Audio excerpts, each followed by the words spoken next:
A esta hora, la Iglesia Metodista Independiente se reúne para presentar su programa En Espíritu y Verdad. Dios es Espíritu, y los que le adoran en espíritu y verdad es necesario que le adoren. Bienvenidos al programa de hoy.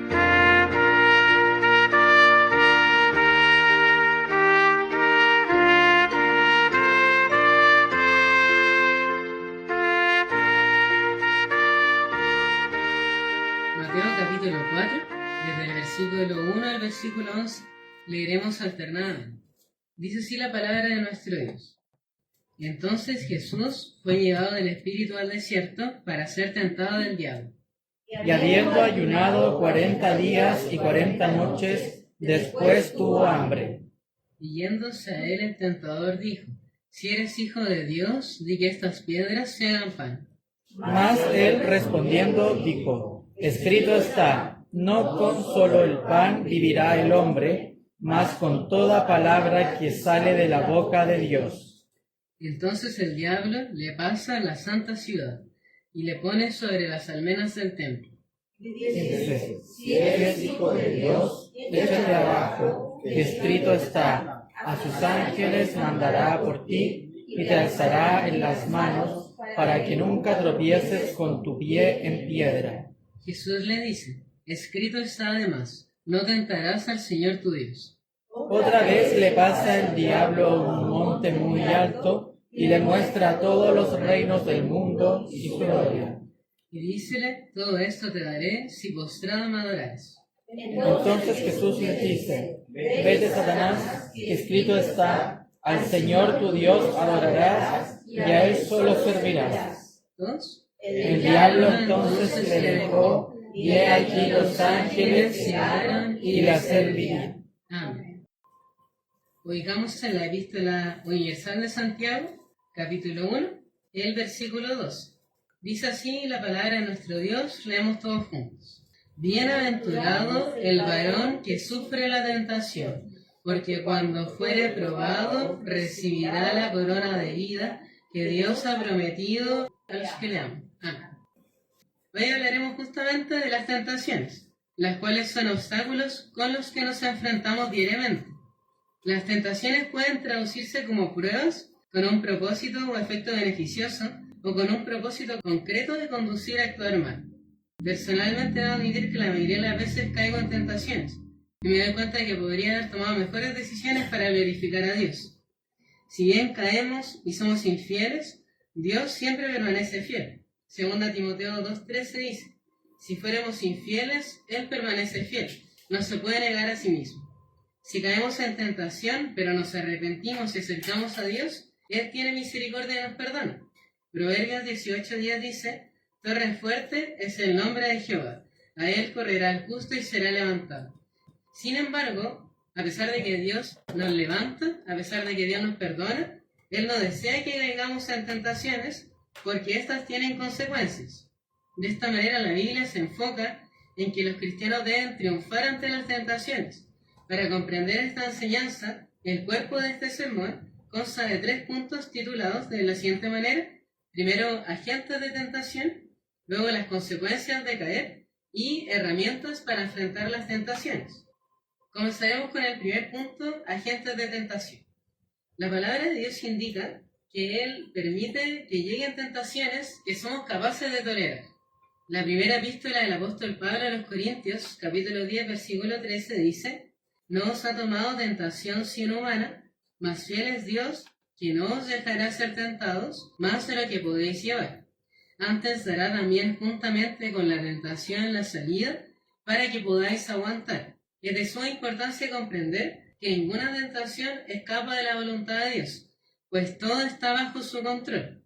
En este punto veremos agentes que pueden tentarnos, sin embargo, Dios le permite a cada uno de ellos que lo haga, le piden permiso a Dios para hacerlo.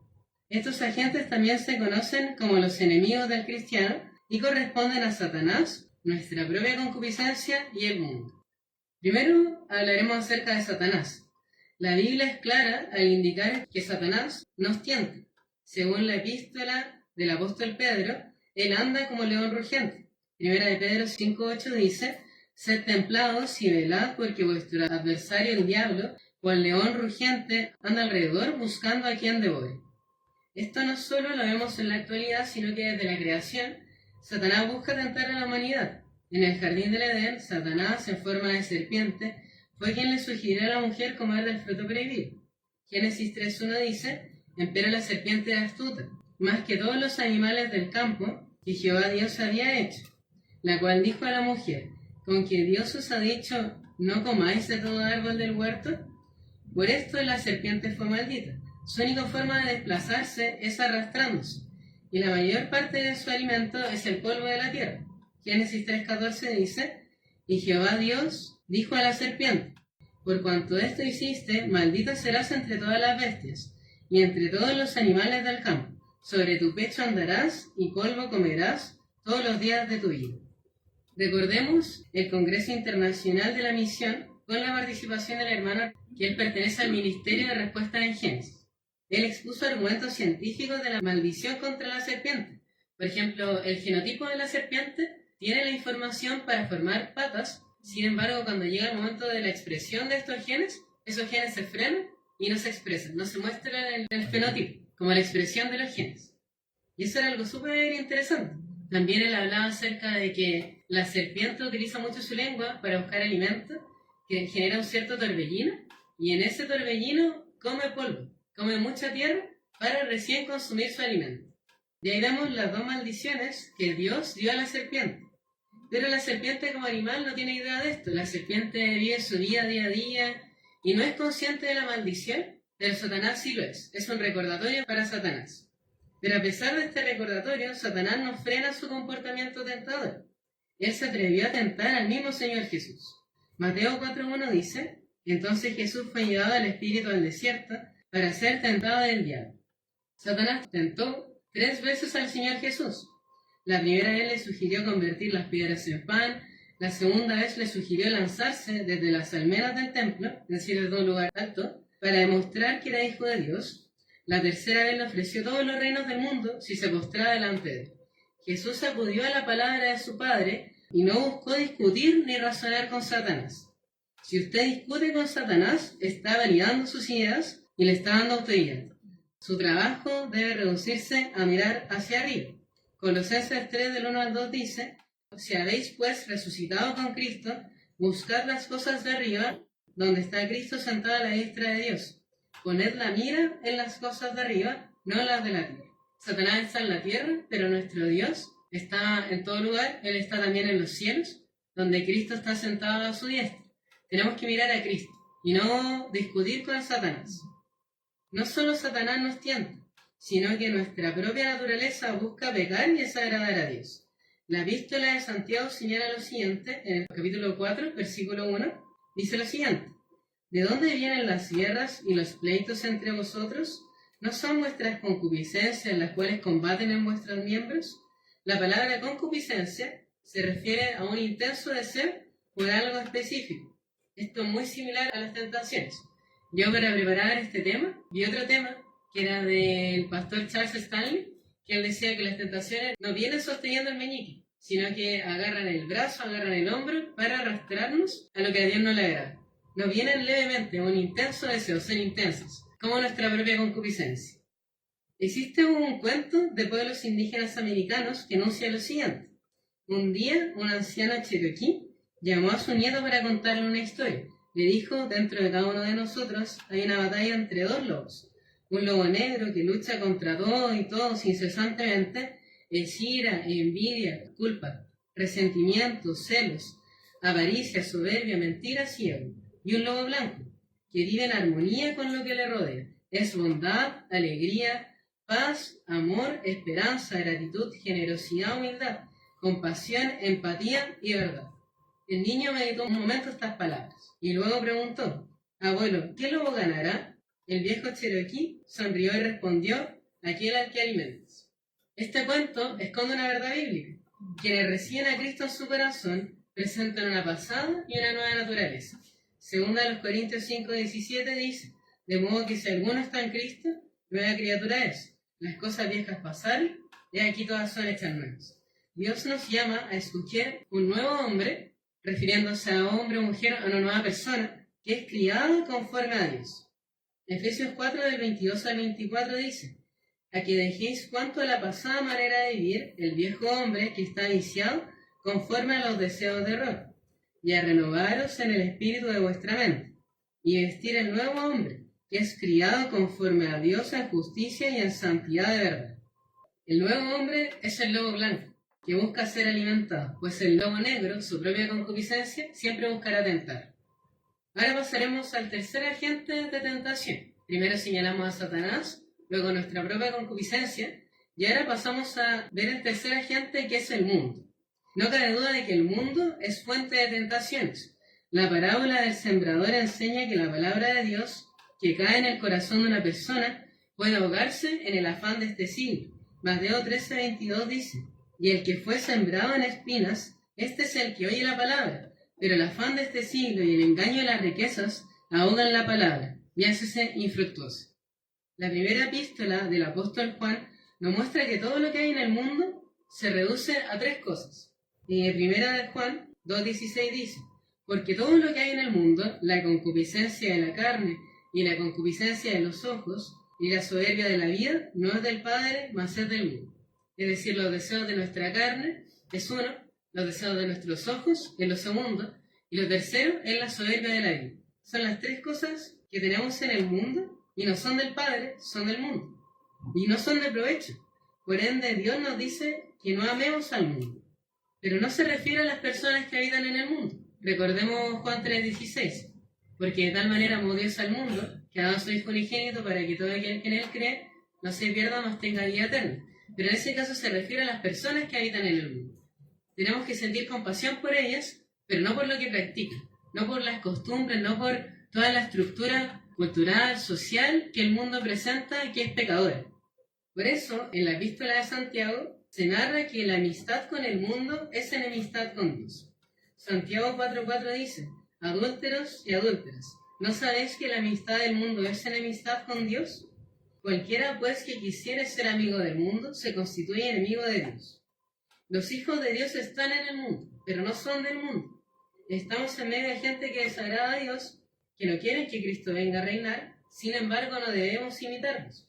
Proverbios 1:10 dice: hijo mío, si los pecadores te quisieren engañar, no consientas. Estamos en el mundo para iluminarlo al reflejar la luz de Cristo. Mateo 5, del 14 al 16, un pasaje del Sermón del Monte, dice: vosotros sois la luz del mundo. Una ciudad sentada sobre un monte no se puede esconder, ni se enciende una lámpara y se pone debajo de un almud, mas sobre el candelero y alumbra a todos los que están en casa. Así alumbre vuestra luz delante de los hombres, para que sean vuestras obras buenas y glorifiquen a vuestro Padre que está en los cielos. Ahora pasaremos al segundo gran punto, por decirlo así, de esta exhortación, que se titula Las consecuencias de caer. Si bien Dios permite que diferentes agentes intenten tentarnos, los únicos culpables de caer en la tentación somos nosotros. Dios nos dio libre albedrío, incluso antes de que Adán y Eva comieran del fruto prohibido. Y es interesante reflexionar por qué Dios colocó un fruto prohibido en el jardín del Edén. No sé si alguna vez se lo habían planteado. ¿Por qué no puso solamente frutos permitidos para que el hombre y la mujer comieran? Y una de las razones que podemos dar es que porque si Dios hubiera hecho esto, Adán y Eva no hubieran tenido elección, no habrían sido libres, no habrían tenido la posibilidad de escoger lo bueno. Dios nos muestra diferentes argumentos para no caer en tentación, ya que su placer momentáneo solo genera dolor duradero. En este apartado me enfocaré en explicar que caer en tentación trae consecuencias a través de las historias de tres personajes bíblicos. Y el primero de ellos, yo creo que es uno poco conocido, que se llama Giezi, que era el criado de Eliseo, que Eliseo era el sucesor del profeta Elías. Y para hablar acerca de Giezi, tengo que hablar un poco acerca de los milagros de Eliseo. Entre los milagros de Eliseo, sucesor de Elías, se menciona la curación de un hombre leproso. Este hombre se llamaba Naamán y era general del ejército del rey de Siria. Segundo de los Reyes 5:1 dice: Naamán, general del ejército del rey de Siria, era un gran varón delante de su señor y en alta estima, porque por medio de él había dado Jehová salvamento a la Siria. Era este hombre valeroso en extremo, pero leproso. A través de una muchacha israelita, Naamán se enteró de la existencia de Eliseo en Samaria, quien le podía curar de su lepra. Por ende, Naamán pidió permiso al rey de Siria, y éste le concedió viajar al varón de Dios. Naamán partió llevando muchas riquezas. Segundo de los Reyes 5:5 dice: y dijo el rey de Siria: anda, ve, y yo enviaré letras al rey de Israel. Partió pues él llevando consigo 10 talentos de plata y 6,000 piezas de oro, y 10 mudas de vestido. Naamán se encontró con Eliseo, quien le dijo que bañándose en el río Jordán, su carne sería restaurada, él sería limpio. Naamán partió a regañadientes, fue como sin tener mucho deseo de ir, pero obedeció. Se sumergió en el río Jordán las veces que Eliseo le dijo, y fue limpio. La limpieza de Naamán le llevó a reconocer que Jehová era y es el único Dios. En gratitud ofreció riquezas traídas desde Siria, pero Eliseo lo rechazó. Segundo de los Reyes 5, versículo 15 y 16 dice: y volvió el varón de Dios, y quitó a su compañía, y púsose delante de él y dijo: he aquí ahora conozco que no hay Dios en toda la tierra sino en Israel. Ruégote que recibas algún presente de tu siervo. Mas él dijo, y en este caso se refiere a Eliseo: vive Jehová delante del cual estoy, que no lo tomaré. Y importunándole que tomase, él nunca quiso. Y ahora entra Yesí, criado de Eliseo. Yesí se enteró de que su señor había rechazado la oferta de Naamán, y él decidió encontrarse con el general, engañarlo y tomar las riquezas. Él fue tentado de su propia concupiscencia y cayó en la tentación. Segundo de los Reyes 5, del 20 al 24 dice: entonces Yesí, criado de Eliseo, el varón de Dios, dijo entre sí: he aquí mi señor estorbó a este Ciro Naamán, no tomando de su mano las cosas que había traído. Vive Jehová que correré yo tras él, y tomaré de él alguna cosa. Y siguió Yesí a Naamán, y como le vio Naamán, que venía corriendo tras él, apeóse del carro para recibirle y dijo: ¿va bien? Y él dijo: bien, mi señor me envía a decir: he aquí vinieron a mí en esta hora, del monte de Efraín, 2 mancebos de los hijos de los profetas. Ruégote que le des un talento de plata y sendas mudas de vestido. Y Naamán dijo: ruégote que tomes 2 talentos, y le constriñó y ató 2 talentos de plata en 2 sacos y 2 mudas de vestido, y puso a cuestas a 2 de sus criados que le llevasen delante de él. Y llegado que hubo a un lugar secreto, él lo tomó de mano de ellos y guardólo en casa, y luego mandó a los hombres que se fuesen. Eliseo, al enterarse de lo sucedido, le cuenta a su siervo que en castigo la lepra de Naamán le sería traspasada a él. Segundo de los Reyes 5:27 dice: la lepra de Naamán, esto es algo que dice Eliseo a su criado: se te pegará a ti y a tu simiente para siempre. Y salió delante de él leproso, blanco como la nieve. El apóstol Pablo le dijo a Timoteo que el amor del dinero era la raíz de todos los males, nos aleja de la fe y genera dolor. Primera Timoteo 6, del 9 al 10 dice: porque los que quieren enriquecerse caen en tentación y lazo, y en muchas codicias locas y dañosas, que hunden a los hombres en perdición y muerte. Porque el amor del dinero es la raíz de todos los males, el cual codiciando algunos se descarriaron de la fe y fueron traspasados de muchos dolores. Ahora Yesí sentía en su piel el dolor de haber caído en tentación y el dolor de haber amado el dinero. Ahora pasaremos a un segundo ejemplo, un segundo personaje de la Biblia, que este personaje ya es más conocido por nosotros, y este es Sansón. Sansón fue el 12º juez de Israel y se caracterizaba por tener una fuerza sobrenatural. Esta era entregada por el Espíritu de Jehová para liberar a Israel de los filisteos. Jueces 13:5 señala algo que se le dijo a la madre de Sansón, y se lo dijo el ángel de Jehová. Y Sansón es súper interesante, que él es una de las pocas personas en la Biblia que fueron anunciadas por un ángel. Puedo mencionar, por ejemplo, a Isaac, que fue anunciado por un ángel. También tenemos a Sansón, los dos en el Antiguo Testamento, y en el Nuevo Testamento se menciona a Juan el Bautista y a Jesús. Y este ángel de Jehová le dijo a la madre de Sansón lo siguiente: porque tú te harás embarazada y parirás un hijo, y no subirá navaja sobre su cabeza, porque aquel niño será nazareo a Dios desde el vientre, y él comenzará a salvar a Israel de mano de los filisteos. A pesar de su propósito, aquí lo que dice es que el propósito de Sansón es salvar a su pueblo de los filisteos. Y es súper interesante la comparación con Jesús, porque Jesús, lo que se le dijo a José fue que él salvará a su pueblo de sus pecados. Es un propósito parecido al que tiene Sansón. Pero a pesar de este propósito glorioso, este propósito maravilloso, Samson cayó en tentación y se relacionó con muchas mujeres filisteas, las cuales servían a otros dioses. Su primera esposa era de Timná, de los filisteos. Cuando le contó a sus padres que deseaba tomarla por mujer, esto le generó gran dolor. Jueces 14, del 1 al 3. Y descendiendo Samsón a Timná, vio en Timná una mujer de las hijas de los filisteos, y subió y declarólo a su padre y a su madre, diciendo: Yo he visto en Timná una mujer de las hijas de los filisteos, ruégoos que me la toméis por mujer. Y su padre y su madre le dijeron: No hay mujer entre las hijas de tus hermanos, ni en todo mi pueblo, para que vayas tú a tomar mujer de los filisteos incircuncisos. Y Samsón respondió a su padre: Tomámela por mujer, porque ésta agradó a mis ojos. Como bien dice ese pasaje, yo después voy a hacer hincapié en una frase muy importante. Y aquí lo que dice Samsón a sus padres es como: esta agradó a mis ojos. Eso lo vamos a retomar después. Posteriormente Samsón entró a otra mujer, una mujer ramera, en Gaza. Y esto lo leemos en Jueces 16:1. Y ya, como si ya no era suficiente, al final de su vida él se enamoró de otra mujer llamada Dalila. Esta fue sobornada por los filisteos para que engañara a Samsón, le revelara el secreto de su fuerza y fuera encarcelado. Samsón cae en el engaño, los filisteos le quitaron sus 2 ojos y fue encarcelado. Y esto aparece en Jueces 16:21. Los ojos que Samsón había usado para entrar a todas esas mujeres, esos ojos le habían sido ocasión de caer. Y en este momento, cuando él es tomado por los filisteos, les son arrancados esos 2 ojos. Samsón, como todos los hombres, miran lo externo, pero nuestro Dios mira el corazón. Y eso lo leemos en 1 Samuel 16:7. Dice: Y Jehová respondió a Samuel: No mires a su parecer, ni a lo grande de su estatura, porque yo lo desecho. Porque Jehová mira no lo que el hombre mira, pues que el hombre mira lo que está delante de sus ojos, mas Jehová mira el corazón. En todos los enamoramientos de Samsón, él debió haber pedido la dirección de Dios, para que Dios fuera sus ojos.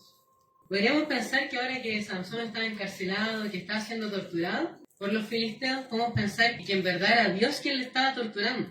Pero déjeme decirle que la verdad no es así. Samsón estaba enfrentando las consecuencias de sus propios pecados.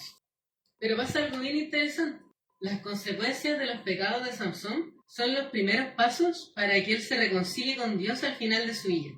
Y esto lo comprendemos a través de las palabras de Jesús en el Sermón del Monte. Mateo 5, del 27 al 29 dice: Oísteis que fue dicho: No adulterarás. Mas yo os digo que cualquiera que mira a una mujer para codiciarla, ya adulteró con ella en su corazón. Por tanto, si tu ojo derecho te fuera ocasión de caer, sácalo y échalo de ti, que mejor te es que se pierda uno de tus miembros, que no que todo tu cuerpo sea echado al infierno. Los ojos de Samsón habían sido ocasión de caer, por ende le fueron arrancados. A pesar de esto, Dios aún le permitió cumplir el propósito de salvar a su pueblo de los filisteos. Estando en el templo del dios pagano Dagón, Dios le devolvió a Samsón su fuerza y derribó el templo con miles de filisteos en el interior. Samsón murió junto a ellos, sin embargo lo hizo en forma heroica delante de Dios. Jueces 16 del 28 al 30 dice: Entonces clamó Samsón a Jehová y dijo: Señor Jehová, acuérdate ahora de mí y esfuérzame. Te ruego solamente esta vez, oh Dios, para que de una vez tome venganza de los filisteos por mis 2 ojos. Asió luego Samsón las 2 columnas del medio, por las cuales se sustentaba la casa, y estribó en ellas, la una con la mano derecha y la otra con la izquierda, y dijo Samsón: Muera yo con los filisteos. Y estribando con esfuerzo, cayó la casa sobre los príncipes y sobre todo el pueblo que estaba en ella. Y fueron muchos más los que de ellos mató muriendo, que los que había muerto en su vida. Decíamos que a pesar de las consecuencias de los pecados de Samsón, él tuvo igual un final glorioso delante de ellos, y agradable delante de sus ojos. Y ahora pasaremos al último ejemplo, que es David. Él fue rey de Israel en su adultez, y en su juventud se caracterizó por ser escudero del rey. Y en su juventud, él fue una persona que amaba a Dios. Eso lo mantuvo durante su vida. Pero lo que vemos en su juventud era una persona fiel, un joven valiente, que fue capaz de enfrentarse a un gigante filisteo, el cual se llamaba Goliat. Sin embargo, la adultez de David, cuando él ya era rey, él tuvo muchas caídas. Fue diferente su vida a como lo fue en su juventud. El día que los reyes partían a la guerra, Uno de los días que David tenía la responsabilidad de partir junto con el resto de sus soldados, él decidió quedarse en su casa, quedarse en el palacio. Incluso dice la Biblia que se levantó tarde, se durmió más de lo que solía dormir, y él cuando estaba paseando por el palacio, sobre el terrado, él vio con sus ojos a una mujer que le agradó. Dice la Biblia, 2 Samuel 11, del 1 al 3, y aconteció a la vuelta de un año, en el tiempo que salen los reyes a la guerra, que David envió a Joab. Joab era el general del ejército, y a sus siervos con él, y a todo Israel, y destruyeron a los amonitas, y pusieron cerco a Raba. Mas David se quedó en Jerusalén. Y acaeció que levantándose David a su cama a la hora de la tarde, paseábase por el terrado de la casa real, cuando vio desde el terrado una mujer que se estaba lavando, la cual era muy hermosa. Y envió David a preguntar por aquella mujer, y dijéronle: aquella es Batseba, hija de Eliam, mujer de Uría Eteo. A pesar de que Batseba tenía esposo, David entró a ella, e incluso ella quedó embarazada. En este punto David había abusado del poder como rey y había cometido adulterio. Pero no se detuvo allí el pecado de David. Sabiendo que la mujer con la cual él había estado tenía esposo, él pidió que este hombre, Uría Eteo, regresara de la guerra para entrar a su mujer. Sin embargo, él era justo y no era capaz de visitar a su mujer mientras sus compatriotas estaban en batalla. Lo que dice 2 Samuel 11:11 es: y Uría respondió a David: el arca de Israel y Judá están debajo de tiendas, y mi señor Joab y los siervos de mi señor sobre la haz del campo. Y había yo de entrar en mi casa para comer y beber y a dormir con mi mujer, por vida tuya y por vida de tu alma, que yo no haré tal cosa. Debido a esto, David le solicitó a Joab, general del ejército, que pusiera a Uría en la primera fila en batalla.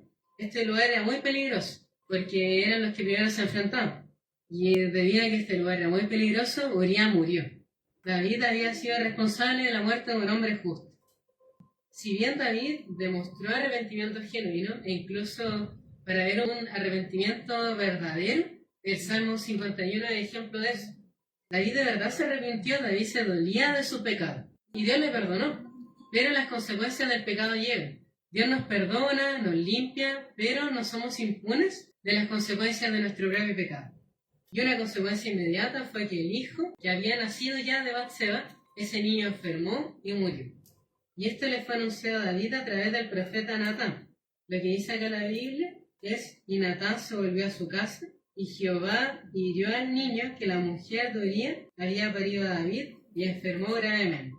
Después el niño fallece, David hace las paces con Dios, pero el resto de su vida son puras tragedias. David se caracteriza por ser un buen rey, pero haber sido un mal padre. Y la familia de David, de verdad que en un instante quedó destruida. Ya hemos mencionado con estos 3 ejemplos que caer en tentaciones tiene consecuencias. Y por eso es que nuestro objetivo es evitarlas a toda costa y triunfar cuando nos enfrentemos a ellas. Para cumplir estos propósitos, la Biblia nos explicita cuáles son las herramientas para enfrentar la tentación. Y esto ya lo mencionamos, cuando Jesús estaba delante de Satanás para ser tentado, él no utilizó sus propias palabras y tampoco entró a discutir con el tentador, sino que citó la palabra de Dios, diciendo: escrito está. Jesús conoce las tentaciones, pues las enfrentó vestido de hombre. Por ello, se compadece de nosotros. Hebreos 4:15 dice: porque no tenemos un pontífice que no se pueda compadecer de nuestras flaquezas, más tentado en todo según nuestra semejanza, pero sin pecado. Con ello, Él nos enseñó que ante la tentación debemos acudir a la palabra de Dios. Esta debe ser nuestro fundamento. Si los fundamentos de una persona flaquean, se derrumban, no hay nada que podamos hacer. En el Salmo 11:3 dice: si fueran destruidos los fundamentos que hace el justo, nada. No podemos hacer nada si se destruyen los fundamentos. Pero la palabra de Dios es un fundamento firme que permanece. Lucas 21:33 dice: el cielo y la tierra pasarán, mas mis palabras no pasarán. Si nosotros fundamos nuestra vida en la palabra de Dios, somos como el hombre prudente que edificó su casa sobre la roca. La palabra de Dios es la que debe iluminar nuestro camino cuando estemos en la oscuridad de la tentación. Salmo 119:105, que es un versículo incluso muy conocido, incluso lo tenemos anotado en la pared. Lámpara es a mis pies tu palabra y lumbrera a mi camino. Ahora pasaremos a la segunda herramienta que la palabra de Dios nos enseña, que tenemos para enfrentar la tentación, y esta es la oración. Es una herramienta indispensable. Jesús dijo a sus discípulos que velaran y oraran para no entrar en tentación. Mateo 26:41 dice: velad y orad para que no entréis en tentación. El espíritu, la verdad, está presto, mas la carne enferma. Pablo señaló a los Efesios la importancia de la oración constante. Efesios 6:18 dice: orando en todo tiempo, con toda explicación y súplica en el espíritu, y velando en ello con toda instancia y suplicación por todos los santos. Cuando oramos a Dios, estamos acudiendo al trono de gracia para pedir socorro. Hebreos 4:16 dice: lleguémonos pues confiadamente al trono de la gracia, para alcanzar misericordia y hallar gracia para el oportuno socorro. Por ende no debemos dudar para acudir a nuestro Dios en oración, porque Él es nuestro amparo y fortaleza. Salmo 46:1, que también es un coro que cantamos como iglesia, dice lo siguiente: Dios es nuestro amparo y fortaleza, nuestro pronto auxilio en las tribulaciones. Una última herramienta esencial para enfrentar la tentación es justamente lo que estamos haciendo ahora, es congregarse los hermanos, habitar los hermanos igualmente en uno. David, probablemente cuando estaba siendo perseguido por el rey Saúl, él escribió lo siguiente en el Salmo 27, del 4 al 5. Una cosa he demandado a Jehová, esta buscaré, esté yo en la casa de Jehová todos los días de mi vida, para contemplar la hermosura de Jehová y para inquirir en su templo, porque él me esconderá en su tabernáculo en el día del mal, ocultaráme en lo reservado de su pabellón, pondráme en alto sobre una roca. David en su persecución deseaba ir a la casa de Jehová. Él allí estaría protegido, porque Dios lo escondería y ocultaría de los peligros. La comunión con los hermanos nos debe generar una sensación de protección. Esta es una de las razones por las cuales congregarse es bueno. Recordemos el Salmo 133. Mirad cuán bueno y cuán delicioso es habitar los hermanos igualmente en uno. Es como el buen óleo sobre la cabeza, el cual desciende sobre la barba de Aarón, y que baja hasta el borde de sus vestiduras, como el rocío de Hermón que desciende sobre los montes de Sión, porque allí envía Jehová bendición y vida eterna. Jehová envía bendición y vida eterna al congregarnos en su casa, porque en su verdadera casa se predica acerca de Cristo. Él, siendo Dios, se vistió de hombre y enfrentó la tentación de Satanás y triunfó. Si usted sigue su ejemplo, también triunfará. El tema central de esta exhortación fueron las tentaciones. Específicamente, mencionamos los agentes de tentación, las consecuencias de caer y las herramientas para enfrentar la tentación. Los agentes de tentación corresponden a los enemigos del cristiano, los cuales son Satanás, nuestra propia concupiscencia y el mundo. Las consecuencias de caer se vieron reflejadas en los ejemplos bíblicos de Jesí, Sansón y David. Finalmente, las herramientas para enfrentar las tentaciones son la palabra de Dios, la oración y la congregación. Nuestro mayor ejemplo de victoria sobre las tentaciones es Cristo. Él se compadece por nosotros, porque sabe cuán difíciles son las tentaciones. Sin Él no podemos triunfar. Por eso, si usted no tiene a Cristo en su corazón, está desprotegido de las tentaciones. No cuenta con el mayor escudo para enfrentarlas. Sin embargo, aún está a tiempo para acercarse a Cristo. Isaías 55, del 5 al 6 dice: buscad a Jehová mientras puede ser hallado, llamadle en tanto que está cercano. Deje el impío su camino y el hombre inicuo sus pensamientos, y vuélvase a Jehová, el cual tendrá de él misericordia, y al Dios nuestro, el cual será amplio en perdonar. Cristo está a la puerta de su corazón tocando para entrar. Le invito a abrir la puerta, y contará con la mejor compañía, no solo para enfrentar las tentaciones, sino que para vivir la vida eterna. Para ello, debe arrepentirse, confesar al Señor Jesús y creer en Él. Romanos 10:9 dice que si confesares con tu boca al Señor Jesús y creyeres en tu corazón que Dios se levantó de los muertos, serás salvo. Ahora, si usted ha recibido a Cristo, no tiene excusa para confrontar la tentación. Él vive dentro de usted. Por lo tanto, cuenta con todo lo necesario para vivir en obediencia a Dios. Ceda el control de su vida a Dios para que triunfe como Cristo triunfó. Santiago 1:12 dice: bienaventurado el varón que sufre la tentación, porque cuando fuere probado, recibirá la corona de vida que Dios ha prometido a los que le aman. Amén. Padre nuestro que estás en los cielos, gracias Señor te doy por permitirme entregar este tema, que tú Señor sabes cuán indigno soy, tú sabes cuán imperfecto somos, pero pido que no haya sido yo quien haya hablado, sino que tu Santo Espíritu, porque tu Hijo, Señor, Cristo, es verdaderamente aquel que venció la tentación. Él es nuestro ejemplo, Él es la persona perfecta que no sucumbió ante ninguno de los agentes de tentación. Y te doy las gracias, Señor, porque tú dejaste ese ejemplo. Y sin Él, nosotros estamos desprotegidos, Señor, de la tentación. Pido, Señor, para que aquellos que aún no te reciben lo hagan, porque solo es la única manera, Señor. Cristo es el camino, la verdad y la vida para llegar al Padre. Y te pido, Señor, para que caminemos en este camino que es Cristo. Te doy las gracias, Señor, por este momento y pido para que lo seamos conservando en nuestros corazones. Te pido, Señor, por todo esto en nombre de Jesús. Amén.